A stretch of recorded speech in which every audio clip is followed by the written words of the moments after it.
ఆంధ్రప్రదేశ్లో విజయవాడను ముంచెత్తిన వరద సృష్టించిన బీభత్సం అంతా ఇంతా కాదు.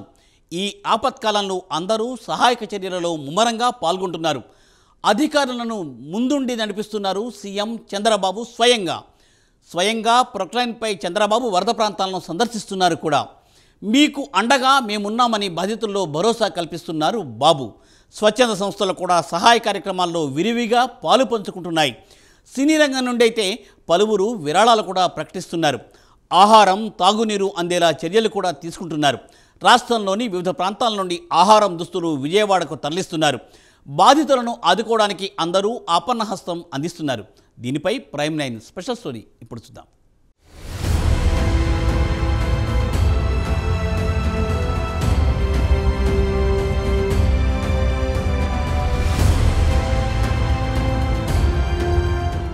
వరదలతో అతలాకుతలమైన బెజవాడతో పాటు మిగిలిన ప్రాంతాల్లో సహాయక కార్యక్రమాలు ముమ్మరంగా కొనసాగుతున్నాయి. సీఎం చంద్రబాబు ఎన్టీఆర్ జిల్లా కలెక్టరేట్లో అధికారులతో సమీక్షించడంతో పాటు పలు కాలనీల్లో తిరిగారు. సింగినగర్, చిట్టినగర్ ప్రాంతాలను పరిశీలించారు. అధికారులు అలసత్వం వహిస్తే చర్యలు తీసుకుంటామని హెచ్చరించారు. 179 సచివాలయాల పరిధిలో 32 మంది ఐఏఎస్లను ఇన్ఛార్జీలుగా నియమించారు. సీఎం ఆదేశాలతో మంత్రులు, ప్రజాప్రతినిధులు కాలనీల్లో పర్యటించి సహాయక చర్యలను పర్యవేక్షిస్తున్నారు. ఆహారం, తాగునీరు అందేలా చర్యలు తీసుకున్నారు. పలు ప్రాంతాల నుంచి ఇంకా సహాయం కోసం అభ్యర్థనలు అందుతూనే ఉన్నాయి. ఇప్పటికే 6 హెలికాప్టర్లు, 30 డ్రోన్ల ద్వారా లక్షల ప్యాకెట్ల ఆహారం, మంచినీళ్లు సరఫరా చేశారు. నీటి ఉధృతి తక్కువగా ఉన్న కాలనీల్లో ట్రాక్టర్ల ద్వారా నిత్యావసరాల సరుకులు అందించారు. వైద్య శిబిరాలు ఏర్పాటు చేసి రోగులకు చికిత్స అందిస్తున్నారు. హెలికాప్టర్లోంచి చూస్తే కష్టాలెలా తెలుస్తాయని భావించిన సీఎం చంద్రబాబు పొక్లైన్పై వరద ప్రాంతాలను సందర్శించి అందరినీ ఆశ్చర్యానికి గురిచేశారు. 3 రోజులు పిల్లలు ఆకలితో ఏడిస్తే పాలు, బిస్కెట్లైనా ఇవ్వలేక తల్లిదండ్రులు ఎంత ఇబ్బంది పడి ఉంటారు. వారికి కోపం రాదా? అధికారులంతా మానవత్వంతో పనిచేయండి. ఇది పెత్తందారీ వ్యవస్థ కాదు. ప్రతి వీధిలో చివరి ఇంటికి, చివరి వ్యక్తి వరకు సాయం అందాల్సిందే అని ఆదేశించారు సీఎం.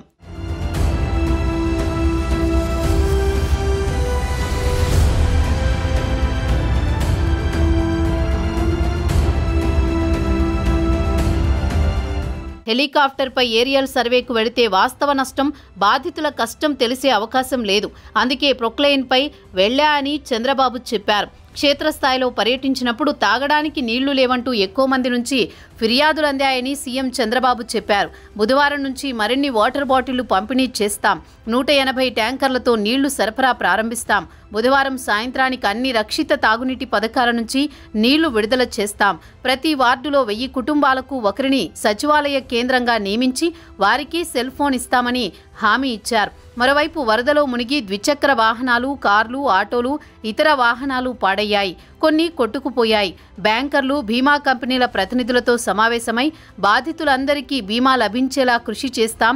అవసరమైన ధృవపత్రాల్ని 15 రోజుల్లో అందజేస్తామని చెప్పారు. నీటిలో మునిగిన వాహనాల్ని, ఇళ్లను శుభ్రం చేసే బాధ్యతల్ని అగ్నిమాపక శాఖకు అప్పగించాం. అందుకోసం అన్ని ప్రాంతాల నుంచి అగ్నిమాపక శకటాల్ని తెప్పిస్తున్నాం అని చంద్రబాబు చెప్పారు. బాధితులకు ఆహారం పంపిణీకి ఈరోజు 25 డ్రోన్లను ఉపయోగించాం. బుధవారం నుంచి మరో 45 వినియోగిస్తాం. డ్రైన్లలో ప్రవాహానికి అడ్డుపడ్డ చెత్త వివరాలు తెలుసుకునేందుకు, రోడ్లపై చెత్త తొలగించేందుకు మరికొన్ని డ్రోన్ల సేవలు వినియోగించుకుంటాం. బుధవారం నుంచి వరద ప్రభావిత ప్రాంతాల్లో వైద్య శిబిరాలు నిర్వహిస్తామని చంద్రబాబు చెప్పారు.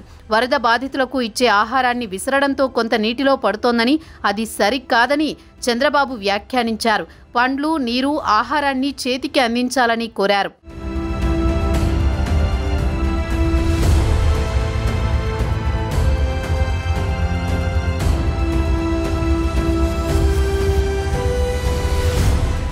మరోవైపు ఉప ముఖ్యమంత్రి పవన్ కళ్యాణ్ వరద బాధితులకు భారీ విరాళం ప్రకటించారు. బాధితుల సహాయార్థం 1 కోటి విరాళం ఇస్తున్నానని ప్రకటించారు. విరాళాల విషయంలో పవన్ కళ్యాణ్ ఎప్పుడూ ముందుంటారన్న విషయం అందరికీ తెలిసిందే. అదేవిధంగా గత ప్రభుత్వ నిర్లక్ష్యమే ప్రస్తుత సమస్యలకు కారణమని ఉప ముఖ్యమంత్రి పవన్ కళ్యాణ్ మండిపడ్డారు. బుడమేరు కాలువల నిర్వహణను పూర్తిగా విస్మరించడం వల్లే విజయవాడను వరద ముంచెత్తిందన్నారు. అన్నమయ్య ప్రాజెక్టు విషయంలోనూ గత ప్రభుత్వం ఇలాగే వ్యవహరించిందని, చిన్న ప్రాజెక్టులో లాకులు కూడా రిపేర్లు చేయలేదని ధ్వజమెత్తారు. వరద ప్రభావిత ప్రాంతాల్లో పరిస్థితిని తాడేపల్లిలోని విపత్తుల నిర్వహణ కమిషనర్ కార్యాలయం నుంచి ఆయన పరిశీలించారు. హోంమంత్రి అనిత, రెవెన్యూ శాఖ ముఖ్య కార్యదర్శి ఆర్పి సిసోదియా ఇతర ఉన్నతాధికారులతో సమీక్ష నిర్వహించారు. పవన్ కళ్యాణ్ ప్రభుత్వం వచ్చిన 3 నెలల్లోనే ఏర్పడిన విపత్తును ఎదుర్కోవడానికి సాహసోపేతంగా సహాయక కార్యక్రమాలు చేపట్టామని తెలిపారు.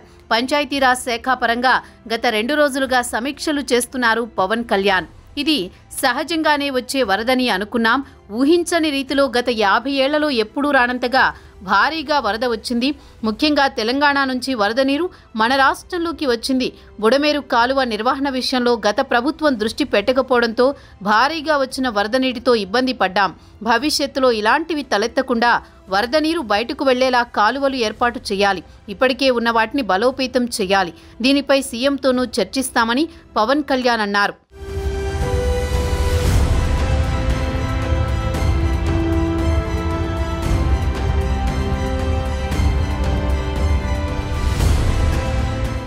వరద ప్రభావిత ప్రాంతాల్లో పర్యటించాలనుకున్నా నేను వెళితే సహాయక కార్యక్రమాలకు ఇబ్బంది ఏర్పడుతుందని అధికారులు చెప్పడంతో ఆగిపోయానని డిప్యూటీ సీఎం పవన్ కళ్యాణ్ చెప్పారు. కొంతమంది కావాలనే నేను సహాయక కార్యక్రమాల్లో పాల్గొనడం లేదని అనొచ్చు. నాతో సమస్య పరిష్కారం అవుతుందంటే సిద్ధమే. నేను ప్రజలకు ధైర్యం చెప్పడానికి వెళ్ళాక వారంతా మీద పడితే పరిస్థితి ఏమిటి? నేను ప్రత్యేకమైన పరిస్థితుల్లో ఉన్నానని అర్థం చేసుకోవాలి అని ఈ సందర్భంగా పవన్ కళ్యాణ్ అన్నారు.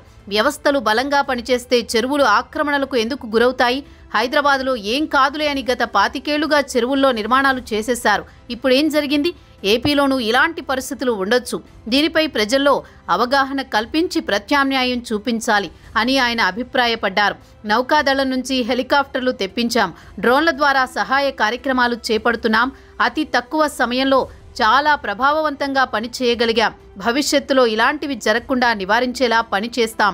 పంచాయతీరాజ్ శాఖ ఆధ్వర్యంలో 262 బృందాల ద్వారా సహాయ కార్యక్రమాలు చేపడుతున్నాం. వరదల్లో 19 మంది మృతి చెందడం చాలా బాధాకరం. వారి కుటుంబాలకు సంతాపం తెలియజేస్తున్నా అని పవన్ అన్నారు.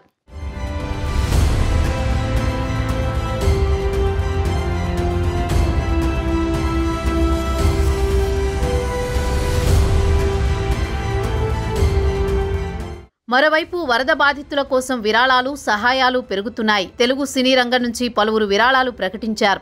విపత్తుల సమయాల్లో ఎప్పుడూ ముందుండే మెగాస్టార్ చిరంజీవి 2 తెలుగు రాష్ట్రాలకు చెరో 50 లక్షలు విరాళంగా ప్రకటించారు.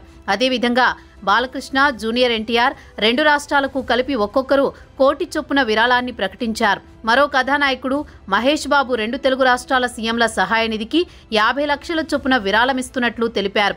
అగ్రదర్శకుడు త్రివిక్రమ్, ప్రముఖ నిర్మాతలు ఎస్ రాధాకృష్ణ, ఎస్ నాగవంశీ కలిసి ఏపీ ముఖ్యమంత్రి సహాయ నిధికి 25 లక్షలు, తెలంగాణ ముఖ్యమంత్రి సహాయ నిధికి 25 లక్షలు అందజేస్తున్నట్లు తెలిపారు. సిద్ధు జొన్నలగడ్డ 30 లక్షలు ప్రకటించారు. వెంకీ అట్లూరి 10 లక్షలు, విశ్వక్సేన్ ఏపీ, తెలంగాణ రాష్ట్రాల ముఖ్యమంత్రుల సహాయ నిధికి 5 లక్షల చొప్పున విరాళాన్ని ప్రకటించారు. మరోవైపు ఈ ఆపత్కాలంలో స్నేహహస్తం అందిస్తున్నారు స్వచ్ఛంద సంస్థలు, సామాన్య ప్రజలు. విపత్తు కాలంలో సేవాగుణం పరిమళించింది.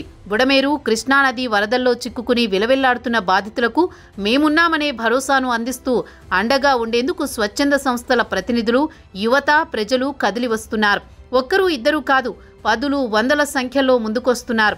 ఇంటింటికి వెళ్లి అల్పాహారం, భోజనం, పులిహోర, బిస్కెట్లు, పండ్లు, తాగునీరు, కొవ్వొత్తులు అందిస్తున్నారు. నడుంలోతు వరద నీరు ఉన్నా ఎక్కడా వెనకడుగు వేయట్లేదు.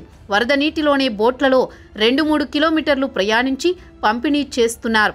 వివిధ జిల్లాల నుంచి వచ్చిన ఆహార పదార్థాలను విజయవాడ ఇందిరాగాంధీ మున్సిపల్ మైదానానికి తరలిస్తున్న అధికారులు వరద బాధితులు త్వరగా కోలుకోవాలని కోరుకుంటున్నారు.